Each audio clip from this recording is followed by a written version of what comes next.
I am Dayan, and this is an overview of the Express Entry program for Canadian immigration.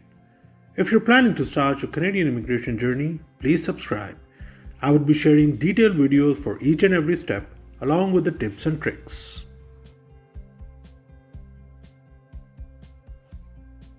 So, what exactly is Express Entry? It is basically an online system for the immigration of skilled workers to Canada. This means there is no paperwork involved as far as the actual application is concerned. Further, it is focused on skilled workers.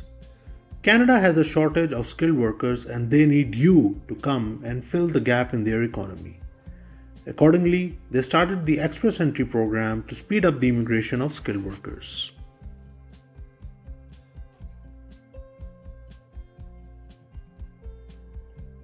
We have broken down the process into 5 steps. First, you determine if you are eligible to apply. If you are, then you take an English language test and gather a couple of documents. Once you have arranged the initial set of documents, you create a profile on their website and submit it. If you're lucky, you receive an invitation to apply or ITA. Then you gather a few more documents and formally apply for permanent residence. Lastly, during the processing of your application, you perform a couple of tasks they asked you to. We will be briefly touching each step in this video.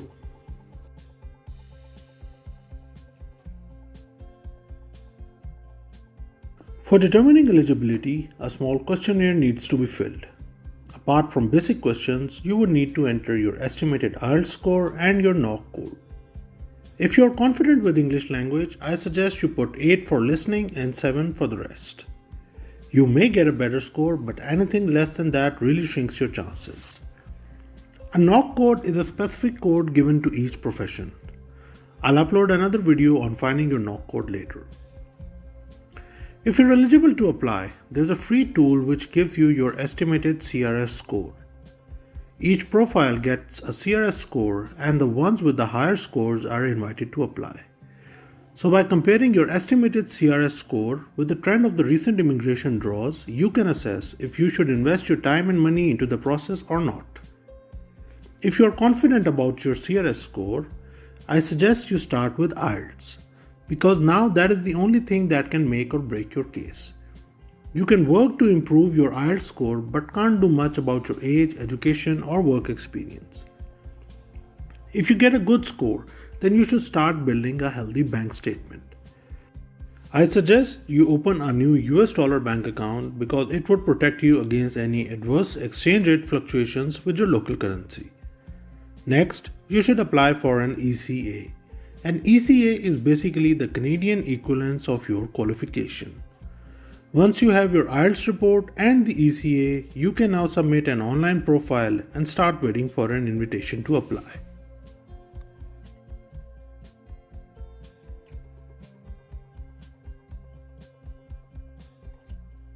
If your CRS score is higher than the cutoff score for any of the draws after your submission, you receive an invitation to apply or ITA. Unless you have misrepresented anything in your profile, an ITA practically means that you would get the permanent residence. Now you need to arrange police certificates, proof of funds, and proof of employment. Once you have all the documents, you apply for immigration. Once they start processing your application, they would ask you to submit your biometrics, which includes your fingerprints and your photographs, and later they would ask you to get your medical exams from any of their authorized doctors.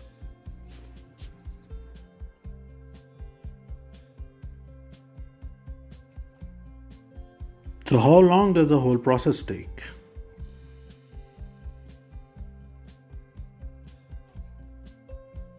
IELTS takes around a month. 2 weeks for preparation and 2 weeks for the issuance of the result. In case you are unable to get the golden score of 8,777, you might have to repeat, unless your CRS score is high enough without it.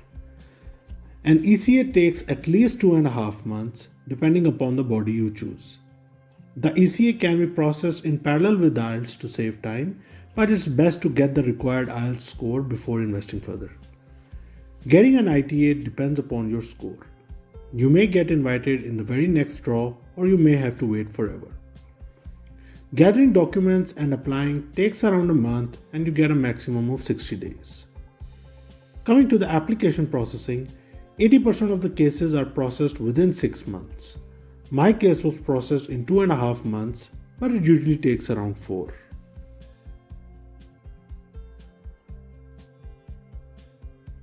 So how much does it all cost? The first step of determining eligibility costs you nothing. For the second step, the cost of IELTS depends upon the number of times you need to appear to get the golden score. Once you get it, the ECA costs around 250 Canadian dollars per head. The third step costs you nothing. The fourth step requires the cost of the application, which is 1040 Canadian dollars for each adult and 150 Canadian dollars for each child.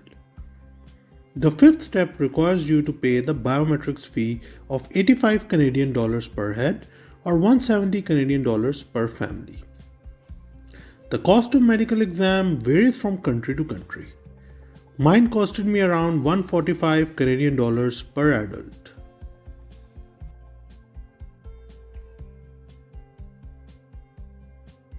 Coming to the big question, when will you get the Canadian citizenship?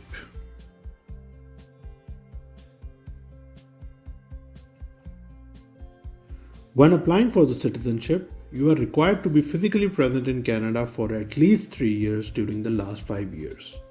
You need to have a good conduct and should have been filing the income tax returns during that period.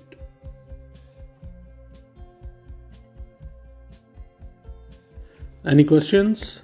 Feel free to ask in the comments below.